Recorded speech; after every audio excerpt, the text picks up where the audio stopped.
पीले दांत वाली बहू। रंजना कभी ब्रश नहीं करती थी। उसे कितनी बार उसके माँ बाप ने डांटा, लेकिन उसका कोई असर उस पर होता ही नहीं था, जिस कारण से उसके दांत पीले पीले हो जाते हैं। शादी के बाद।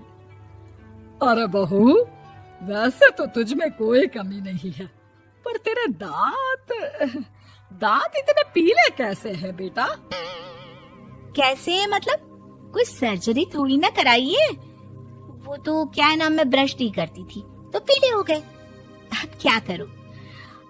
आप कहें तो लाल करवा लूं या फिर काले? यार ये क्या है, क्यों माँ से लड़ रही हो? लड़ रही हूँ? अरे मैं लड़ रही हूँ या ये बोल रही है कि दांत पीले हैं, पीले। अरे तपस्या थोड़ी ना की है इन्हें पीले करने के लिए। बकायदा ब्रश नहीं किया है 20 साल तक, तब जाकर। छी, कैसी बात कर रही हो?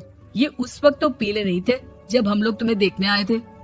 अरे तब साफ करवा लिया होगा डेंटिस्ट के पास जाकर।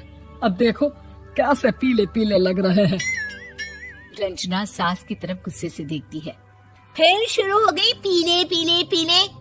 अरे पीले तो तब भी थे जब मेरे हाथ का रसगुल्ला उड़ा उड़ा कर खा रही थी और बोल रही थी, लड़की नहीं गुणों का खजाना दे रहे भाई साहब आप। खैर, अब वो लोग करते भी तो क्या करते, पीले दांत वाली बहू पल्ले पड़ी थी तो झेलना तो था ही। एक दिन कीर्तन में रंजना गाना गा रही थी। अरे कमला बहन, माँ का द्वार है, यहाँ तो सब शुद्ध होकर आते हैं, फिर अपनी बहू को ब्रश भी नहीं करवाती तुम। दूर से पीले पीले दांत भक्ति में बाधा उत्पन्न कर रहे हैं। अरे कोई 2 साल के बच्चे थोड़ी ना लेकर आई हूँ मैं बहू बनाकर। अच्छी खासी लड़की है, अरे कैसे करवाऊं ब्रश? ये तो उसे खुद करना चाहिए ना। अब माँ बाप तो इसके जैसे तैसे निपटा दिए, ये नहीं सोचा कि सास कैसे संभालेगी। सास बहू को लेकर घर आ जाती है, लेकिन सोच लेती है कि अब इसे लेकर कहीं नहीं जाएगी। अगले रोज बहू कहती है, अरे क्या हो गया, मंदिर नहीं जाना क्या? कीर्तन का वक्त हो रहा है। मेरी मधुर वाणी से कान्हा जी जागते हैं और सोते हैं। आप तो जानती है ना उनकी भक्ति में कितना मन लगता है मेरा। वो क्या है ना, तबीयत ठीक नहीं लग रही है मेरी, आराम करूंगी मैं। तबीयत ठीक नहीं लग रही? अभी तो मिथुन के गाने पर नाच रही थी आप, और अब बोल रही है कि तबीयत ठीक नहीं लग रही।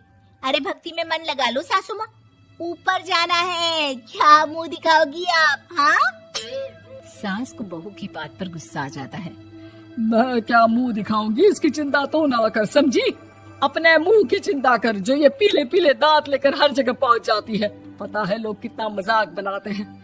ना जी ना, मैं नहीं जाना कहीं तेरे साथ। तो ये बात है। कोई ना, मत जाओ, मैं अपने कमरे में ही बैठकर भक्ति कर लूंगी। ऊपर वाला दांत थोड़ी ना देखता है, मन देखता है, भावना देखता है। और अरे बस बस, तू सब कुछ दिखा, बस ये सफेद चमकदार दांत ना दिखाना किसी को, है? जा यहाँ से। बहू को सास की बात का कोई फर्क नहीं पड़ता, वो तो जैसी थी वैसी ही रह जाती है। सुबह नहाकर किचन में खाना बनाना, फिर खाना खाना, कीर्तन भजन करना और सो जाना। एक दिन, माँ जी मैं सहेली के घर जा रही हूँ, शाम को लेट आऊंगी। हाँ हाँ तो जाना, मैंने कौन सा तेरी आरती करनी है घर पर बैठकर। रंजना सहेली के घर जाती है, जहाँ वो पार्टी में जाने की तैयारी कर रही होती है। अरे शिखा, कहाँ जाने की तैयारी कर रही है? मैं गलत वक्त पर आ गई क्या? अरे नहीं यार, उल्टा सही वक्त पर आ गया। मैंने ये साड़ी और ज्वेलरी निकाली है यार, शाम को इनके ऑफिस की एक पार्टी में जाना है। बताना कैसा लग रहा है ये सब? नहीं यार, इस ड्रेस के साथ तो वो वाली ज्वेलरी अच्छी लगेगी। हाँ हाँ सही बोल रही है, मैंने ध्यान ही नहीं दिया। वैसे तो हमेशा से मस्त फैशन सेंस रखती है। तो बड़ा जाती होगी ना पति के साथ पार्टी में।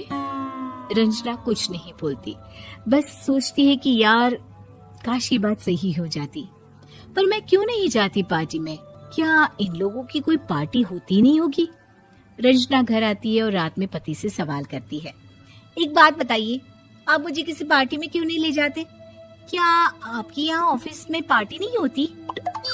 पति बेचारा क्या कहता कि दांत पीले हैं तुम्हारे इसलिए।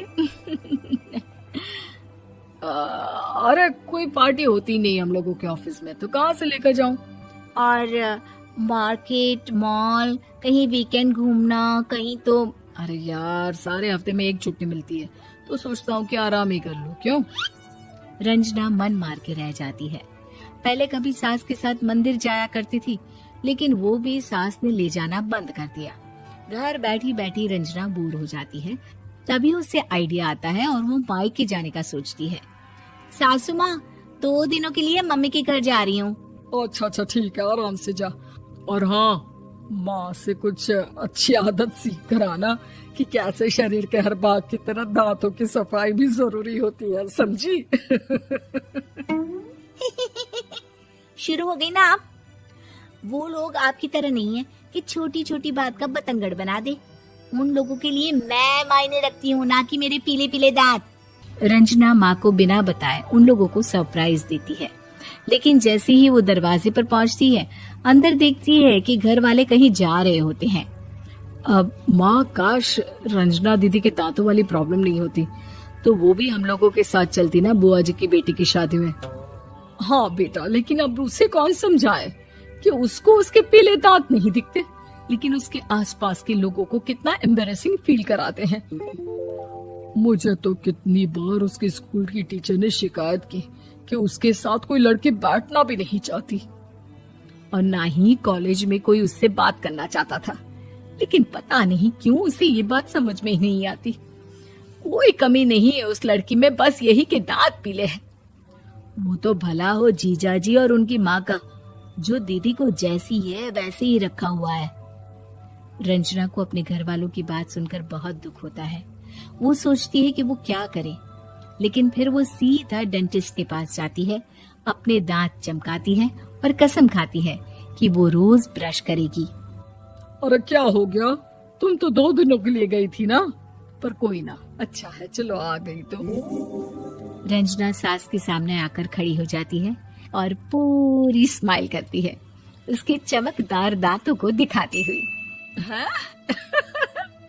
चले मंदिर? माँ, मुझे माफ कर दीजिए, मैंने आप लोगों को बहुत एम्बैरेसिंग फील करवाया। मैं आज से रोज ब्रश करूंगी।